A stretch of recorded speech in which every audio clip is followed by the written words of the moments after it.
بسم اللہ الرحمن الرحیم۔ السلام علیکم دوستو، بہنوں، بھائیوں اور بزرگوں۔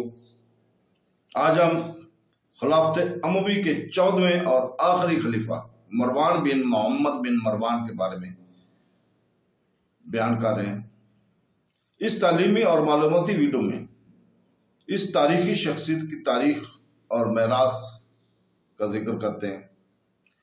اسلامی تاریخ کے اس اہم دور کے بارے میں علم کو عام کرنے کے لیے اپنی ویڈیو کو شیئر کیا ضرور کریں۔ تو دوستو، مروان بن محمد مروان، جسے عام طور پر مروان دوم کے نام سے جانا جاتا ہے، اموی خلافت کا 14واں اور آخری خلیفہ تھا، جس نے 744 سے اپنی موت تک حکومت کی۔ ان کے دور حکومت میں خانہ جنگی کا غلبہ تھا اور عباسی انقلاب کے ذریعے اموی خاندان کا تختہ الٹنے سے پہلے وہ متحدہ خلافت پر حکومت کرنے والے آخری اموی حکمران تھے۔ مروان بن محمد اموی خلافت کے مروانی گھرانے کا رکن تھا۔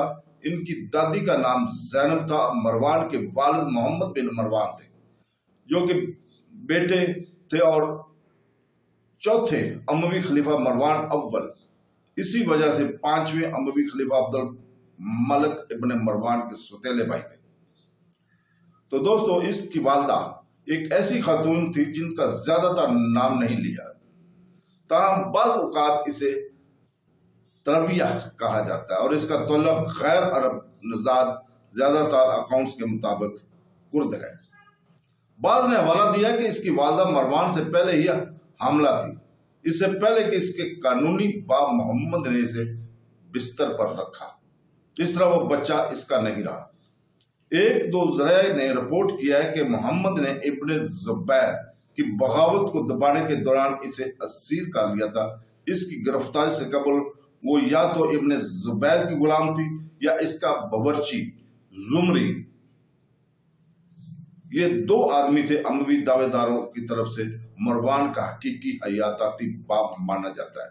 ان کی والدہ کے نام پر کافی شکوک و شبہات ہے، لیکن عام طور پر مروان، جس کا مطلب ہے مروان کی ماں، کے نام سے جانا جاتا ہے۔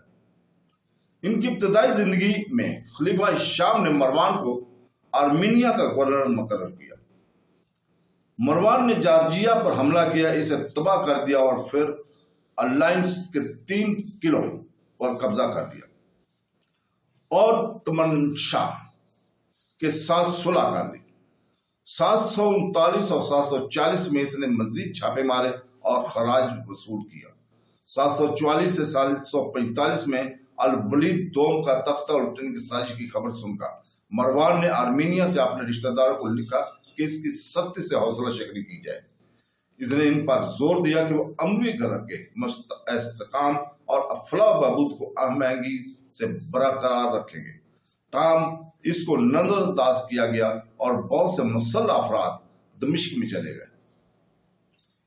یزید دمشق میں گیا اور الولید کو ایک بغاوت میں معزول کر دیا گیا۔ اس کے بعد خزانے سے رقوم کی تقسیم کی گئی۔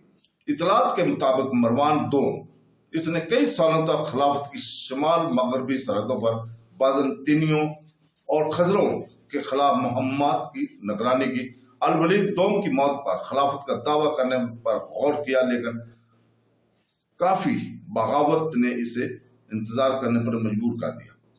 اس کی بجائے یزید سوم نے اسے اپر میسوا کا گورنر مقرر کیا اور اس نے کیس کے زیر تسلط شہر حران میں رہائش اختیار کی۔ یزید سوم کے خلافت کے دوران مروان گورنر رہا اور اس نے اپنے لیے تخت کا دعویٰ نہیں کیا۔